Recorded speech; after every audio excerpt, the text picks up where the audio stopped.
Bonjour tout le monde, nous sommes le mardi 4 janvier, il est 9h36 et les indices battent de nouveaux records, notamment surtout le CAC d'ailleurs, 7267 points, deux séances, deux records. Aux US, pareil, Dow Jones, SP500 qui ont bâti deux records.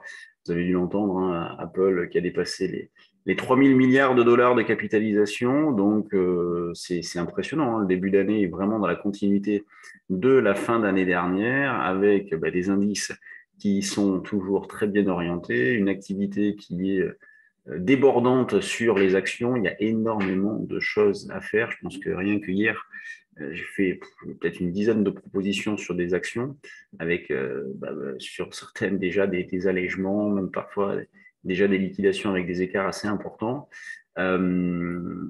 Bon, le volume qui n'est pas gigantesque, sur le CAC hier, il s'est fait 2,6 milliards, je crois. Donc, c'est pas non plus énorme, mais il y a vraiment une activité intéressante, une belle variation, des relais. Donc, des choses à faire. Sur les indices, alors, c'est pas sur les indices qu'il y a le plus de choses à faire. Hier, la hausse a duré. L'essentiel de la hausse s'est fait en un quart d'heure hier. Vous voyez, notamment ici, 8h50, 9h20. Derrière, il ne s'est pas passé grand-chose. Alors oui, on a fait un petit plus haut vers 7240. Et nous, ce que nous avons fait, c'est exploiter ces replis ici pour acheter. Donc la zone autour des 7210, 10-15. On a acheté là. Moi, j'ai revendu jusqu'à 7238 hier soir. Donc, on a pu profiter d'un bout de la hausse. On a toujours des calls qui tournent. Moi, j'ai des achats de calls qui tournent. Donc, c'est mon solde acheteur. Vous voyez, donc, j'hésite pas. Dès que j'en revends, la semaine dernière, enfin non, hier, j'ai vendu quelques calls que j'avais achetés précédemment pour assurer un gain. J'en ai acheté d'autres. Donc, voilà, je tourne en permanence, ce qui me permet d'accompagner la hausse d'une manière très sereine tout en faisant preuve d'opportunisme sur les indices. Et donc là, ce matin, on était placé à 43,5. En tout cas, en ce qui me concerne, je suis passé à 43,5. Et ici, puis on a fait 45,5, donc j'ai pas été fait. Tant pis. Et c'est là où, quand vous avez des calls, eh bien, vous êtes un peu moins frustré, dans la mesure où vous avez quand même votre solde acheteur. Et donc maintenant, on va essayer d'acheter dans cette zone de 45,50. Le marché nous montre qu'il en a une nouvelle fois sous la pédale. Donc 45,50, zone d'achat proche. En dessous, on a les 7230, le niveau d'hier soir. Bon, par contre, 70, c'est un petit peu loin. Mais si on y va, ça reste une zone d'achat. Sur le DAX, moi, ce matin, j'ai proposé 980 comme niveau d'achat agressif. On peut le conserver. On pourrait aussi prendre 16 020. Donc, voilà, vous avez une zone 16 020, 980, zone support pour acheter. Alors, le but, c'est d'acheter le mieux possible dans cette zone-là. Dans l'idée, imaginons qu'on part de 15 980, dans l'idée de viser 16 060. 15 980, c'est le niveau qu'on avait proposé hier. Vous voyez, le niveau d'achat agressif. Là, c'est pareil, il a fallu être patient. Là, sur le DAX, vous avez eu la hausse 8h50, 9h26. Vous voyez, une demi-heure, et puis derrière, plus rien. Mais on a eu quand même le retracement sur 15 980 pour acheter. Donc, il faut faire preuve de patience dans la phase actuelle. L'eurodoll, pendant ce temps-là, lui piétine toujours autour.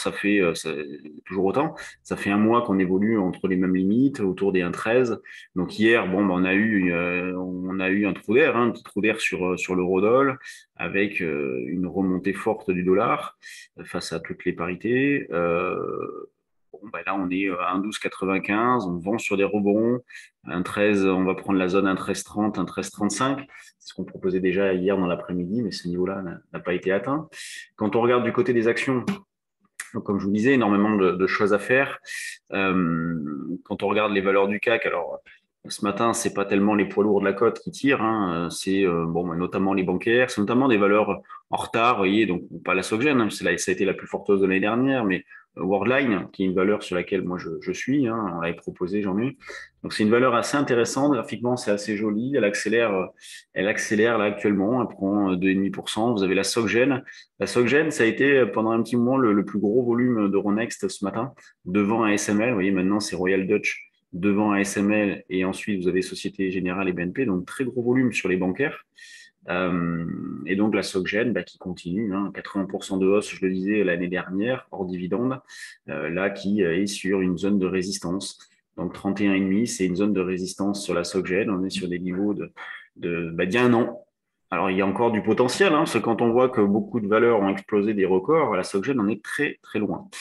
Les poids lourds, vous les avez en surbrillance, LVMH plus 1,30. Voilà, pépère, c'est bien. Nouveau plus haut. Total 0,99. C'est bien aussi. Le CAC, vous l'avez ici, 0,84. Vous voyez d'ailleurs, le CAC est plutôt dans le bas de la liste parce que vous avez les poids lourds qui sont un peu à la traîne. Schneider, 0,57. Ça reste bien, hein, c'est pas impressionnant, mais ça reste bien.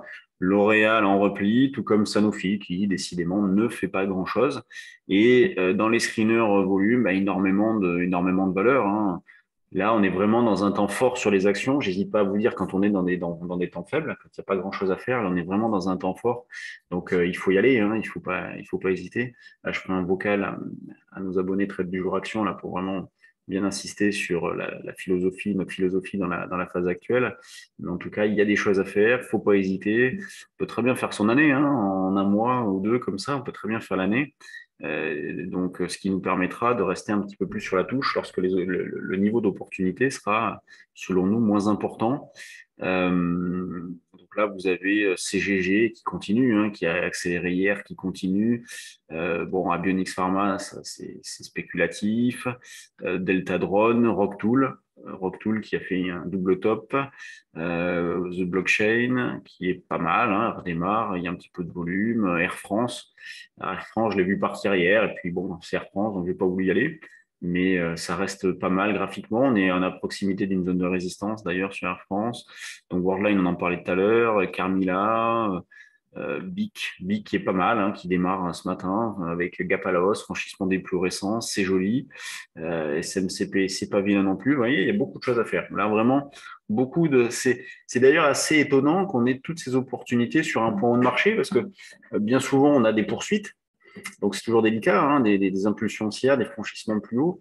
Et là, on a vraiment des retournements, des valeurs en retard qui démarrent fort. Donc, c'est très intéressant. Ça permet d'acheter des actions dans d'excellentes conditions. Donc, bah, il faut en profiter. Voilà ce qu'il y avait à dire sur les marchés aujourd'hui.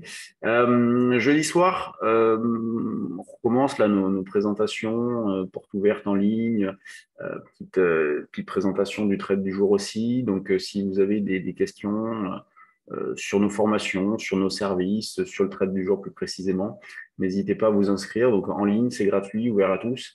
Il suffit juste de nous envoyer un mail à info@percevalfinance.com.